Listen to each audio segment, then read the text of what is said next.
ముఖ్యమంత్రికి విజన్ ఉంది, హైదరాబాద్ నుంచి ఏదో కొల్లగొట్టుకుని వెళ్ళిపోవాలని ఆయన ఏమో అనుకోవట్లా. హైదరాబాద్ ప్యారల్గా అభివృద్ధి చెందాలి. అండ్ చూద్దాం ఆయన ఏం మాట్లాడారు ఒకసారి. Sridhar Babu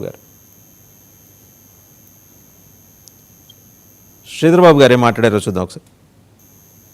right, okay. శ్రీధర్ బాబు గారు మాట్లాడిన చిట్చాట్లో ఆయన మాట్లాడుతూ చెప్పింది ఏంటంటే, వాళ్ళకి ఒక వ్యూహం ఉంది, ఆంధ్రప్రదేశ్ ముఖ్యమంత్రికి లోకేష్ గారికి ఒక వ్యూహం ఉంది, వాళ్ళు ఇప్పుడే డిస్క్లోజ్ చేయరు, కార్యాచరణ పూర్తిగా తయారు చేసుకున్న తర్వాత దావోస్ పెట్టుబడులకు సంబంధించి డిస్క్లోజ్ చేస్తారు, ఆయనకు విజన్ ఉంది. చాలా అంటే వైసీపీ సుజాత గారు ఇక్కడ అర్థం చేసుకోవాల్సింది, పక్క రాష్ట్రంలో వేరే పార్టీ ప్రభుత్వం నడుపుతోంది. ఈ రాష్ట్రంలో చంద్రబాబు గారి పట్ల, వారి సానుకూల దృక్పథం పట్ల తెలంగాణ ప్రభుత్వ వైఖరి. ఆయన ఇందాక బాలకోటే గారు అన్నట్టు ఆయన మంత్రిగా మాట్లాడారు, శ్రీధర్ బాబుగా మాట్లాడాల. సో చాలా పాజిటివ్గా పక్క రాష్ట్రానికి కనిపిస్తున్నప్పుడు మీకెందుకండి చంద్రబాబు గారిలో ఆ మచ్చలు మాత్రమే కనిపిస్తున్నాయి, నెగిటివ్ కోణాలు మాత్రమే కనిపిస్తున్నాయి? నమస్తే అండి, వాసుదేవన్ గారు. వినిపిస్తుందా నా వాయిస్? వినిపిస్తుందండి. ఓకే. సో చాలా నాటకీయ పరిణామాలతోటి ఈరోజు చంద్రబాబు నాయుడు గారు ఆఖరి రాగం పాడేశారు సూపర్ 6 కి సంబంధించి. మేము ఇవ్వలేము, మేము ఆర్థిక వెసులుబాటు లేదు, ఫీజిబిలిటీ లేదు అనేటువంటి ఆఖరి రాగం అనేది ఇంత తొందరగా పాడతారని కూడా మేము అనుకోలేదు. ఆఖరి రాగం పాడేసింది. సో ఈరోజు ప్రజలకి సూపర్ 6 హామీలు అరచేతిలో వైకుంఠం చూపించేసి జగన్మోహన్ రెడ్డి గారు చెప్పారు, లెక్కలతో సహా చెప్పారు అసెంబ్లీ సాక్షిగా.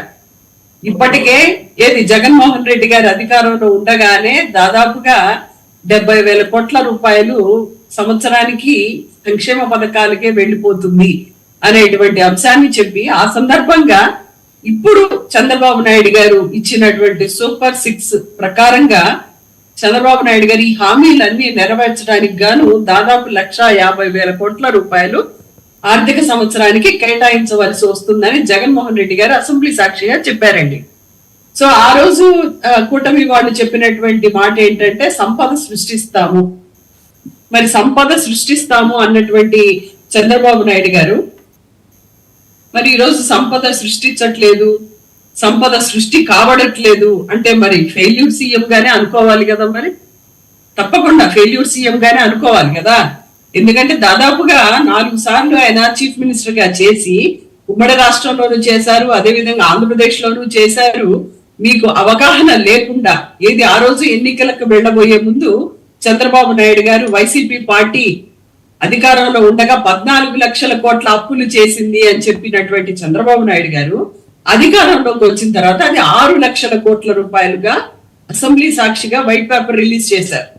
మరి అలాంటప్పుడు మీరు 14 లక్షలు అన్నప్పుడే మీరు సూపర్ 6 హామీలు ఇచ్చినప్పుడు 6 లక్షలు అన్నప్పుడు మీరు ఇంకా ఎక్కువ ఇవ్వాలి కదా, ఇంకా త్వరితగతిన మీరు హామీలు ఇవ్వాలి కదా. ఇప్పుడు ఏంటంటే మనసు ఉండాలి, పెట్టడానికి మనసు ఉండాలండి. చంద్రబాబు నాయుడు ఇప్పుడే కాదు హామీలు ఎగ్గొట్టడం అనేది ఆయన అధికారంలో ఉన్నప్పటి నుంచి కూడాను. ఎప్పుడు ఆయన 95, 99 మధ్యలో కూడా ఆయన ఇదే చెప్పారు. ఆ తర్వాత 99 నుంచి 2004లో మళ్ళీ కంటిన్యూస్ గా సీఎం గా ఉన్నప్పుడు కూడా ఆయన ఇదే చెప్పారు. ఆయన ఇదే చెప్పినటువంటి అంశాన్ని అప్పట్లో ఉన్నటువంటి మన రోసయ్య గారు ఎలా చెప్పారు చూడండి. ఎన్నికలు అయిపోయిన తర్వాత 15 రోజుల తర్వాత కాకుండానే నేను ఆర్థికంగా దివాలా చూశాను, నా దగ్గర 1 రూపాయి కూడా లేదు, ప్రభుత్వాన్ని నడపడం నాకు చేత కాదు, ఉద్యోగం చేతపచ్చారు కూడా వచ్చే నెలలో ఎలా ఇవ్వాలో నాకు తెలియకుండా ఉంది, కనుక ప్రజలే తరలించాలి, ప్రజలే నడిపించాలి, ప్రజలే డబ్బు నాకు ఇవ్వాలి, ప్రజలు సలహాలు ఇవ్వాలి అని ప్రజలు చెప్పారు. ఇది బహుశా నాకు తెలిసినంత వరకు భారతదేశ చరిత్రలో ఏ రాష్ట్ర ప్రభుత్వం కూడా అధికారపూర్వకంగా నేను దివాలా తీశాను అని ప్రకటించుకున్నటువంటి సందర్భం ఇంతవరకు కని వినియోగం.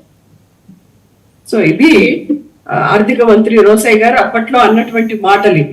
సో ఇప్పుడు మళ్ళీ 2014లో వచ్చేసి 2014లో రైతు రుణమాఫీ చేస్తానన్నటువంటి చంద్రబాబు నాయుడు గారు రైతు రుణమాఫీ చెయ్యకపోగా అప్పుడు అన్నటువంటి అంశం కూడా ఇదే.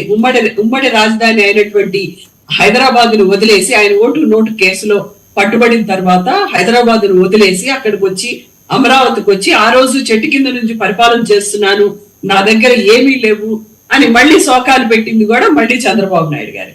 మళ్ళీ జగన్మోహన్ రెడ్డి గారు అధికారంలోకి వచ్చిన తర్వాత ఖజానాలో మీరు నింపినటువంటి డబ్బులు అక్షరాల 100 కోట్లు. అది మీ ఈనాడు పేపర్లోనే మీ కరపత్రికలో వేయించుకున్నటువంటి అంశాన్ని మళ్ళీ ఇక్కడ మేము గుర్తు చేస్తున్నాం. అంటే ఆ పేపర్ ఒక్క నిమిషం సుజాత గారు ఒక్క నిమిషం సుజాత గారు ఒక్క నిమిషం మీరే మాట్లాడండి. ఈనాడు పేపర్ ఏమి తెలుగుదేశం పార్టీ పబ్లిష్ చేయట్లా, వాళ్ళేం దానికి ఓనర్లు కాదు, హక్కుదారులు కాదు. మీ కరపత్రిక మీకు వాళ్ళు ఏమైనా పబ్లిష్ చేస్తే కింద edited printed and published by Telugu Desam party అని ఉంటే మీరు అనొచ్చు. అలా మనం వీ షుడ్ నాట్ బ్లేమ్ అండి. వాళ్ళు అనుకూలంగా ఉంటే ఉండొచ్చు కానీ పబ్లిషర్స్ కాదు కదా వాళ్ళు. మేము అదే చెప్తున్నాం అండి, అనుకూలంగానే ఉన్నారంటున్నాం. మేము పబ్లిష్ చేశారు అనట్లేదు కదా, టీడీపీ పార్టీ పబ్లిష్ చేసింది అనట్లేదు. మరి వాళ్ళు పబ్లిష్ చేసిన దానికి టీడీపీకి టీడీపీ పార్టీకి అనుకూలంగా ఉన్నటువంటి ఈనాడు పేపరు 100 కోట్లు ఖజానాలో ఉన్నాయి అని చెప్పినటువంటి ఆ రోజున జగన్మోహన్ రెడ్డి గారు ఏ రోజు కూడా డబ్బులు లేవనలేదే. జగన్మోహన్ రెడ్డి గారు ఏ రోజు కూడా తన బాధ్యత నుంచి తప్పుకోలేదే. జగన్మోహన్ రెడ్డి గారు మరి నవరత్నాలను గాని మా మేనిఫెస్టోని గాని ఇదే భగవద్గీత, ఇదే ఖురాన్ అని చెప్పేసి ప్రతి నెల దాదాపుగా ప్రతి వ్యక్తికి కూడా రేషన్ కార్డు ఉన్న ప్రతి వ్యక్తికి కూడా 50,000 రూపాయలు పడేటట్లుగా చేశారే జగన్మోహన్ రెడ్డి గారు. మేము 50,000 ఏంటి, మేము దాదాపుగా 2 లక్షలు ఇస్తాం మేము ప్రతి వ్యక్తికి కూడా అన్నటువంటి చంద్రబాబు నాయుడు గారు ఈ రోజు ఎందుకు శోకాలు పెడుతున్నారు? మీరు పెట్టాలనుకుంటే ఏ రకంగానైనా ప్రజలకి కానీ. చంద్రబాబు గారు ఆర్థిక వ్యవహారాల నిపుణులు, ఒక రకంగా ఆర్థికవేత్త. ఆయనకి తెలుసు రూపాయి రాకడేంటి, పోకడేంటి, దాన్ని ఎలా నియంత్రించాలి, ఎక్కడ అనవసరంగా పిల్ఫరేజ్ జరుగుతుంటే దాన్ని కట్టేలు చేయాలి. ఆయనకు ఒక విజన్ ఉంది, దాన్ని ఎగ్జిక్యూట్ చేసే మెకానిజం ఉంది, సమర్థత ఉంది, దక్షత ఉంది. ఒకటి నాకు అవకాశం ఇచ్చిన సమయంలో దాన్ని చెప్పనివ్వండి.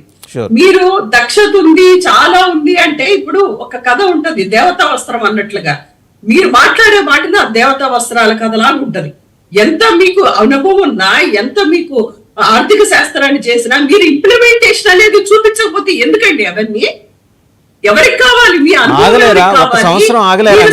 సృష్టి ఎవరికి కావాలి? మీకు పేదవాడికి ఒక్క సంవత్సరం ఆగలేరా? Let him complete 1 year time. Vasudevan garu ఇప్పుడు ఇస్తానన్నటువంటి అమ్మఒడి కార్యక్రమం, అమ్మఒడి పథకాన్ని సెప్టెంబర్ లో లోకేష్ గారు ఏం ప్రకటించారు? జీవో కూడా రిలీజ్ చేశారు.